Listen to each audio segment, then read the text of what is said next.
On voit ici l'exercice 52 sur les variables aléatoires. Il est question ici d'un dé truqué. Il est truqué de telle sorte que chaque face, sa probabilité de sortie est proportionnelle à sa valeur. Autrement dit, le 6 a 6 fois plus de chances de sortir que le 1. Le 6 a 2 fois plus de chances de sortir que le 3, parce que 3 fois 2, 6, et ainsi de suite. Okay. On nous dit que x sera le numéro sorti lorsqu'on lance le dé, et on cherche la loi de probabilité de x. Okay. Alors la loi de probabilité, on se souvient, c'est le fameux tableau des valeurs xi, et la deuxième ligne, c'est p de x égale à xi. Donc xi, c'est toutes les valeurs qui sont possibles pour la variable x. Ici, 1, 2, 3, 4, 5, 6 sont les 6 possibilités lorsqu'on lance un dé. Donc 1, 2, 3, 4, 5, 6. Ok. Donc le plus dur pour cette question 1, c'est de déterminer finalement quelles sont les probabilités qu'on va mettre dans notre tableau. Pour ça, je vais noter P. P, ce sera la probabilité d'obtenir 1. Donc mon objectif, c'est de trouver P. Comment je vais faire? Eh bien, si c'est P la probabilité d'obtenir 1, alors la probabilité d'obtenir 2, puisque cette probabilité elle est proportionnelle à la valeur, ben, ce sera 2 fois P. La probabilité d'obtenir 3, ce sera 3 fois P. La probabilité d'obtenir 4, 4 fois P, 5, 5 fois P, et 6, 6 fois P. Ok? Si je note ici, à partir de cette variable P, les valeurs dans mon tableau, ça voudrait dire qu'ici j'ai P, 2P, 3P, 4P, 5P et 6P. Alors je le note en vert, parce qu'en fait c'est pas vraiment les valeurs, il faut qu'on trouve en tout cas ce que ça vaut. Par contre, un truc super important, une fois qu'on a rempli notre tableau, on sait que la somme des probabilités doit valoir 1. Toujours, toujours.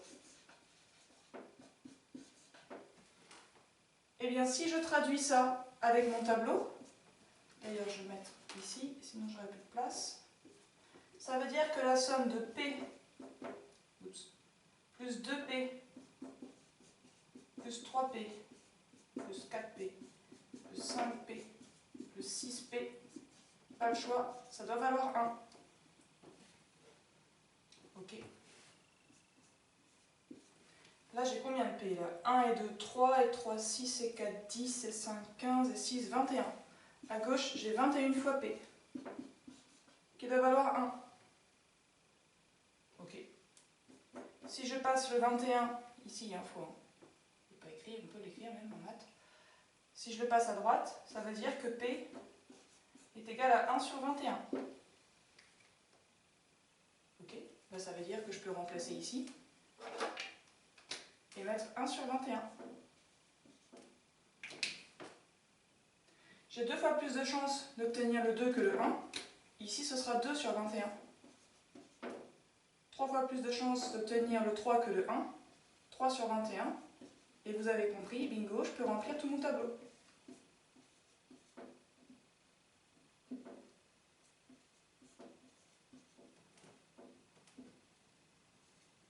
Et du coup, j'ai répondu à la première question. J'ai trouvé la loi de probabilité de x. La deuxième question, cette fois, on considère qu'il y a un joueur qui doit miser 2 € avant de pouvoir lancer le dé. Il lance son dé, s'il obtient un 5, il remporte 5 €. S'il remporte un 4, il remporte 4 € et ainsi de suite en fonction du numéro sorti. On vous demande l'espérance du gain du joueur. Ici, en fait, l'astuce, c'est de mettre en place une deuxième variable aléatoire.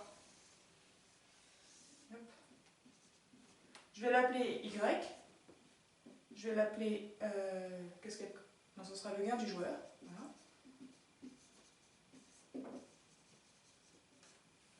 Et je vais faire un tableau qui va représenter la loi de probabilité de Y, ce qui me permettra ensuite de calculer l'espérance classiquement en faisant xi fois p de x égale à xi, plus, etc., etc.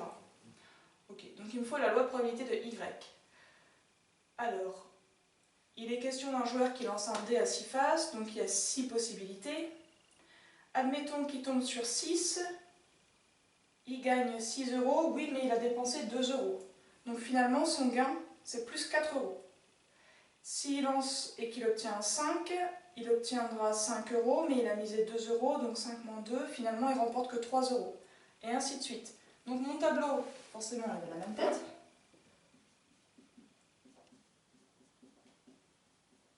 Non, sauf que c'est Y.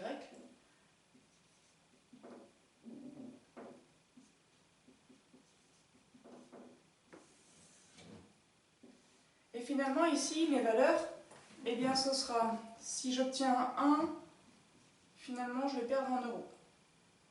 Si je tombe sur 2, comme j'ai misé 2, j'ai 0. Et ainsi de suite.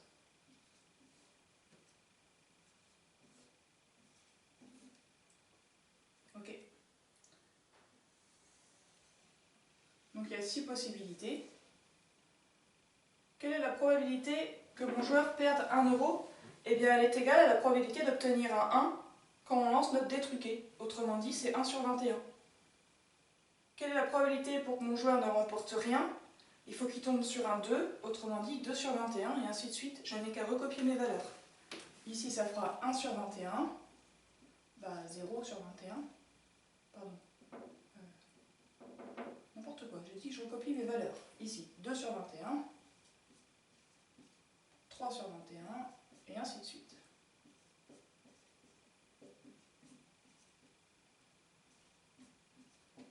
Ok.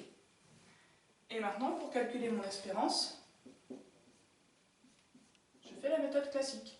Moins 1 fois... Ah bon, j'écris mal. Voilà.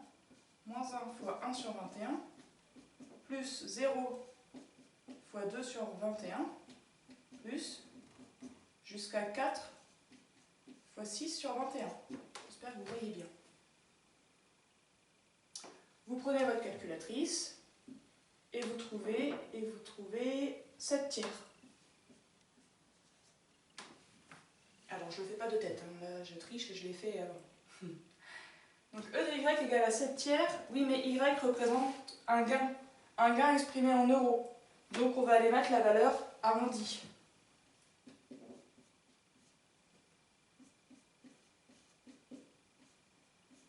On arrondit au centime près, au centième près, ça va faire 2,33 euros. Ok. C'est pas demandé, mais c'est bien l'interpréter. Ça veut dire que notre joueur ici, il peut espérer gagner 2,33 € lorsqu'il joue à ce jeu. Voilà. J'ai fini pour cet exercice. N'oubliez pas vos questions et vos commentaires. Vous pouvez les mettre sur WhatsApp ou en commentaire de la vidéo. Bref, j'attends tout ça. Merci.